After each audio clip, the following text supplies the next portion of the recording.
Okay, hello YouTubers, this is tuning in for part 4 of the Snow Wolf M41A pulse rifle. This is the two-tone model. M41A pulse rifle with 10mm with 30mm pump action underbarrel grenade launcher, just like the one that you see in the movies. Well, today we're going to have a look at how it shoots, start off with the loading, etc. Now I always make it a point from a safety point of view. If my able assistant could just focus in on the top here, that when my airsoft gun is not in use, I will always have the battery disconnected.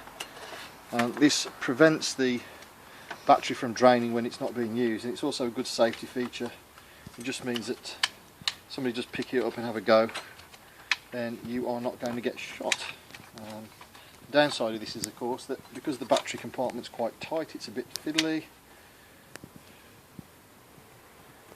But there we go, and that's that. There we go.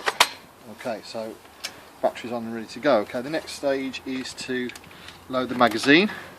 Now I've painstakingly tried to make sure he says painstakingly making sure that I've loaded approximately 95 BBs into the high cap magazine, although can't be absolutely sure. It is a bit of a pain in the backside loading the magazine, as you're about to find out. You have to take off the base plate, and you have to line up this groove here with the back of the gun, and hopefully it will pop into place. Now what you'll notice is on the ammo counter, don't know whether you can see that, it's too bright to see it unfortunately, which is a bit sad, but as you pop the magazine in, the round indicator goes to 95. Have to say, irregardless of how many rounds are actually in the magazine. Okay, so shooting, just a quick couple of safety tips. Make sure that you've got a reasonable area to shoot in. Make sure that there aren't anybody else around. Make sure that it's not in a public place, because if you are in a public place and you're shooting an airsoft gun, then be prepared for a long jail sentence and possibly being shot by the armed police. I'm going to start off with the selector switch set to single shot, and that's the safety in the off, in the safe position, and that is now ready to fire. So I'm going to just point it generally in the direction of where I want it to go.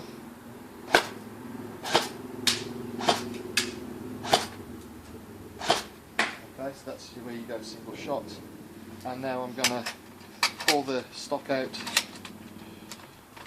Okay, and you can just try and get it on the side there, actually looking at the side of the gun. I'm just try and come into the shade a bit. So can you see the ammo counter now? Is that coming on okay? Yeah, she's nodding. So okay, what's the ammo counter going then?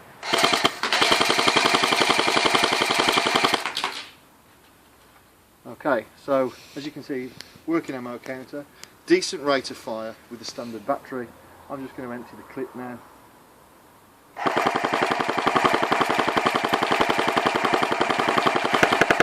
Okay, and that's the clip dry, and I think, what does it say on there, 9 rounds remaining according to the counter.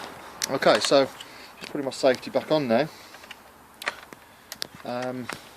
Now, any of you used to airsoft guns will know that the effective range of an airsoft gun isn't much beyond around about 30 to 40 yards in an unmodified condition. Personally, I'm not a big one for modifying airsoft guns. Some people like to put a bigger battery on to increase rate of fire. Well, I guess you could make a custom one to fit in this particular model if you wanted to, but the downside is that if you are working the motor harder than it's designed to be worked, you can actually damage it. As for skirmishing, well, it's a pretty robust piece of kit. It could certainly handle being skirmished, but there are a couple of issues as far as I'm concerned. The key one, the most serious issue, is the magazine. It is a real pig to get the magazine in and out. You've got to mess around taking this off. Where are you going to stick that? You've got to try fiddle around with it in your pocket. Then you've got to find the switch to do it. Then you've got to yank the magazine out. Then you've got to try and get another one in.